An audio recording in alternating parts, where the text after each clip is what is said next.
wrap around the house. And here's our pan. It finally cooled off enough where I can monkey with it. Since it's a 10-inch skillet, I guess, right there. So I just slightly warmed it up again. And what I'm going to do now, I'm going to clean it. Whenever you, well, look at that. All those ashes are coming off. Check that out. And that's without even scrubbing it a little bit. Now you can see that there's a little bit of corrosion in there. So I'm going to do, just going to scrub it a little bit with one of these stainless steel pads. And scrub around the edges a little bit.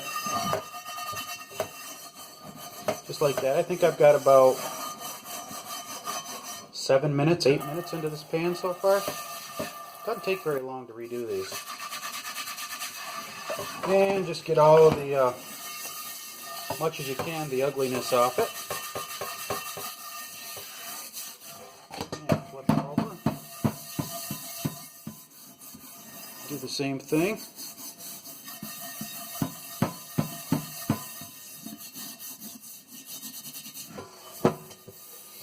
I can see that that is really coming out nice. The process of heating that cast iron up super hot really does a good job.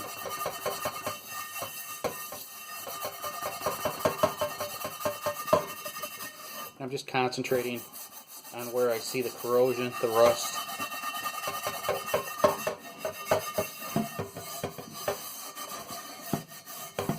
Switch it off, see what we have.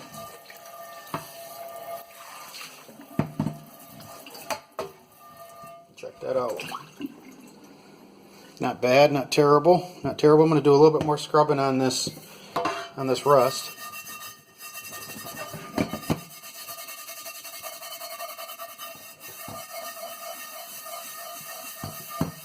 Then we're going to season it. Like I was saying in the last video, I really got tired of having to replace all of those Teflon coated pans. You know, even if you never use steel on them, all you use is plastic. The coatings just don't last that long, and to be honest with you, I'm not really too sure how much I trust what they're putting in it. And of course the pollution that goes along with manufacturing them. If I remember correctly, there was a story about, I can't remember who made it.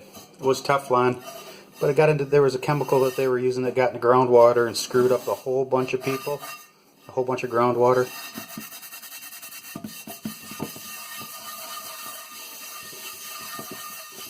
Really discouraging.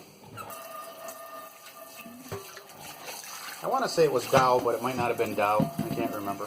Okay, so here's our pan. I don't know if I have to do the handle or not. I don't think so. But you can see there's still a little bit of discoloration there. Let's see if we can.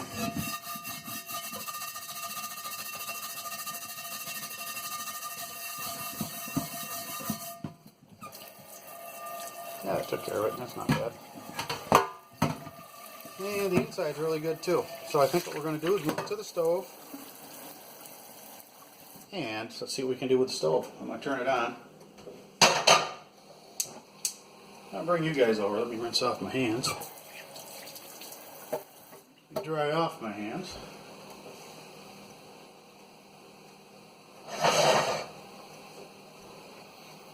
Like this. Here we are. Here's the stove. We've got a little piece of paper towel. A little hot pad if you need it. And we've got this pan over some heat. And what we're looking to do, obviously, is to get all the water out of it, and then we're going to put a light coating of olive oil on it. This is just normal. It's normal. What is it? Mediterranean extra virgin blah blah blah olive oil. You can always take a towel to help get some of that out of there. But that isn't a bad looking pan now, is it? The handle's not hot yet, so I can handle it. And I'll probably put a coating on the outside as well. Looks like I still got a little bit of ashes on that part, but that's okay. Alright, so we'll set her down. Let's put a little bit of olive oil, doesn't take much.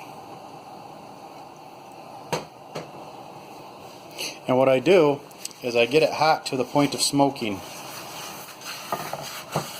And I don't know, I'm thinking that what happens is it turns the oil itself to carbon maybe. And I'm no expert on seasoning pans, I just know it works. But as you can see, we're just doing that, and it'll take a couple cycles. What I do is I let it heat up. I let it heat up until it smokes, and then I shut it off. And then I let it heat up till it smokes again, and then I wipe it again, and then I shut it off. And that's how I got, well, this pan obviously still has some ashes in it from when we burnt the other pan, when we burnt the seasoning off that other pan. But yeah, it works really good. I'm always surprised at how well it comes out when I take an old pan and I guess I heat it up, which is obviously it's a lot hotter than the 500 degrees that read out on the temperature on the stove. That was just at the plate on top. Obviously inside on top of the coals was a lot hotter. Well, let's take a look at this pan. I'm sure that handle's hot now. Now let's take a look. Let's walk over by light. You can still see that there's a little bit of discoloration from the corrosion that was on there. Right there, you can see a little bit. But that is essentially that's almost a new pan now. I'm really impressed with it. It did a really good job. That one did not have any corrosion on it. That one just had a really terrible sticky seasoning. The seasoning on it was sticky, so that was no good. And I burnt it off, and then we put a new seasoning on it. And this is also, if you were to look at Wagner, it's like it's ground.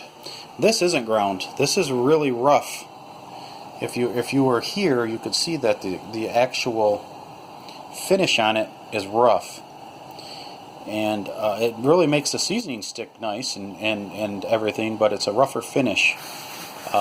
And to be honest with you, it's been so long since I've used this pan, I don't know how non-stick it is with that type of finish. I'm kind of anxious to use it. Maybe we'll do a couple steaks in it, or cook some hamburgers in it, some fish, see what happens. I've never tried eggs in them, but it's just now starting to smoke. So what I'll do now is I'll shut it off. I don't know if you can see the smoke. Yeah, see it? So I shut it off, and I let it sit. I let it cool down, and then I'll come back out, and I'll use the same towel. Look how dirty that towel is. I'll use the same piece of paper towel, and I'll go around and around and around again to get the seasoning right.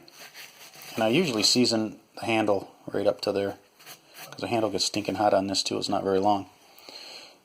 So that is it. That is my old pan that looks brand new now, for the most part.